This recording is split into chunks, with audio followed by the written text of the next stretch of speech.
नमस्कार। आज हम रायन डैनियल मॉरन की किताब 12 मंथ्स टू $1 मिलियन पर बात करेंगे। हमारे पास इसका एक बढ़िया सारांश है। ये किताब बताती है कि कैसे सिर्फ 12 महीनों में $10 लाख का बिजनेस खड़ा किया जा सकता है, खासकर ई कॉमर्स या प्रोडक्ट वाला बिजनेस। तो आज हम इसी रोड मैप को समझने की कोशिश करेंगे। जी, इस किताब का जो मूल विचार है ना, वो बिजनेस शुरू करने का एक बड़ा सिस्टमैटिक तरीका है। ये सिर्फ खूब मेहनत करो वाली बात से कहीं आगे है। इन्होंने पूरे सफर को, मतलब बिजनेस बनाने के रास्ते को 3 हिस्सों में बांटा है: द ग्राइंड, द ग्रोथ और द गोल्ड। अच्छा, द ग्राइंड, द ग्रोथ और द गोल्ड। सुनने में दिलचस्प लगता है। तो चलिए पहले वाले से शुरू करते हैं, द ग्राइंड। ये शुरू के 0 से 4 महीने है ना? हाँ, बिल्कुल। द ग्राइंड यानी वो शुरुआती मेहनत वाला दौर। यहाँ मुख्य लक्ष्य है अपनी पहली बिक्री करना, और ये पक्का करना कि बाजार में आपके प्रोडक्ट की जरूरत है भी या नहीं। मतलब करीब $10,000 का रेवेन्यू पाना एक शुरुआती पड़ाव है। तो पहली सेल और मार्केट वैलिडेशन, ठीक है। इसके लिए सबसे जरूरी कदम क्या बताए गए हैं? सबसे पहले, और ये बहुत जरूरी है, प्रोडक्ट से पहले अपना मार्केट या कहें कि दर्शक वर्ग चुनना है। जैसे हेल्थ, पैसा या रिश्ते, कोई एक चुनना है। प्रोडक्ट बाद में पहले लोग, ठीक है। हाँ, फिर उस मार्केट के लिए एक हीरो प्रोडक्ट ढूंढना है। ऐसा प्रोडक्ट जो सिंपल हो और जिसका मुनाफा, मतलब मार्जिन अच्छा हो। और सबसे बड़ी बात, सिर्फ एक प्रोडक्ट से शुरू करना है। सिर्फ एक? इसमें थोड़ा रिस्क नहीं लगता अगर वो एक प्रोडक्ट नहीं चला तो? ये सवाल अच्छा है, और इसी रिस्क को कम करने के लिए वो कहते हैं कि असली 3-5 संभावित ग्राहकों से बात करो, पता करो कि उन्हें चाहिए क्या। अच्छा, मतलब अंदाजा लगाने की बजाय सीधे पूछो। बिल्कुल, और सिर्फ पूछो नहीं, उनसे प्री ऑर्डर लेकर कंफर्म करो कि वो पैसे देने को तैयार हैं।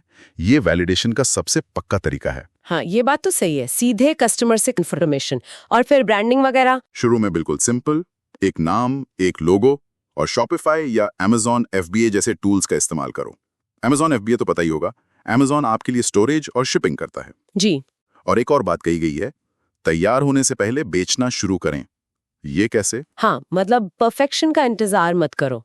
अपने दोस्तों को बताओ, सोशल मीडिया पर डालो, छोटे इन्फ्लुएंसर्स से बात करो। जैसी प्रोडक्ट का आइडिया पक्का हो, बेचना शुरू कर दो। ठीक है, तो ये हुआ द ग्राइंड। अब आते हैं अगले चरण पर, द ग्रोथ। यह है महीने 5 से 8। यहाँ लक्ष्य क्या है? यहाँ लक्ष्य बड़ा है, $25,000 हर महीने का रेवेन्यू, और साथ ही बिजनेस के लिए सिस्टम बनाना शुरू करना। सिस्टम बनाना मतलब? अब सिर्फ प्रोडक्ट बेचने पर नहीं, बल्कि एक दर्शक वर्ग बनाने पर फोकस करना है। कंटेंट लिखकर, ईमेल लिस्ट बनाकर।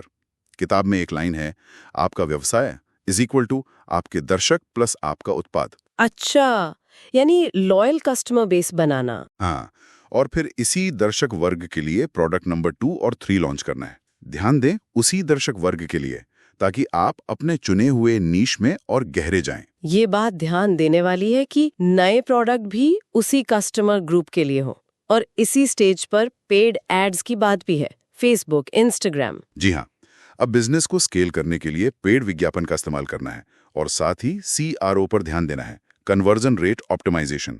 मतलब आपकी वेबसाइट पर जो लोग आ रहे हैं, उनमें से ज्यादा लोग खरीदें, इसे बेहतर बनाना। और टीम बनाने की शुरुआत भी शायद यहीं होती है, फ्रीलांसर या VA रखकर। बिल्कुल। अब अकेले सब कुछ करना मुश्किल होगा, तो छोटे मोटे काम आउटसोर्स करना, जैसे वर्चुअल असिस्टेंट रखना, ये बहुत जरूरी हो जाता है। ये समझ आता है, एक सस्टेनेबल बिजनेस बनाने के लिए डेलीगेशन जरूरी है। हाँ, ये उस आजादी की तरफ पहला कदम है जिसकी बात किताब करती है। सिर्फ पैसा नहीं, स्वतंत्रता। और फिर आता है तीसरा और आखिरी चरण, द गोल्ड। महीने 9 से 12। लक्ष्य है $100,000 महीने का रेवेन्यू और एक बेचने लायक एसेट बनाना। वाओ! यहाँ क्या करना होता है? यहाँ फोकस बदल जाता है। अब आपको अपने ग्राहकों को सिर्फ ग्राहक नहीं, सुपर फैन बनाना है। बेहतरीन कस्टमर सर्विस देकर, रेफरल प्रोग्राम चलाकर। कस्टमर को लॉयल फैन बनाना, ठीक है। और साथ ही बिजनेस के सारे सिस्टम्स को ऑटोमेट या व्यवस्थित करना है। जैसे माल कहाँ से आएगा, सोर्सिंग, ग्राहकों तक कैसे पहुंचेगा, फुलफिलमेंट, मार्केटिंग कैसे होगी। ये सब कुछ ऐसा सेट करना है कि आपके रोजाना शामिल हुए बिना भी बिजनेस चलता रहे। मतलब बिजनेस को ऑटो पायलट मोड पर डालना, एक तरह से। हाँ, कह सकते हैं, ताकि आप बिजनेस से थोड़ा हटकर सोच सके।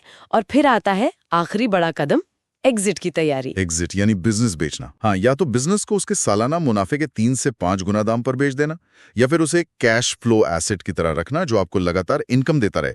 तो यहाँ सोच बदलनी पड़ती है। सिर्फ रोज के काम करने वाले नहीं, बल्कि एक मालिक की तरह, वैल्यू बनाने वाले की तरह सोचना होता है। ये मानसिकता का बदलाव बहुत जरूरी लगता है।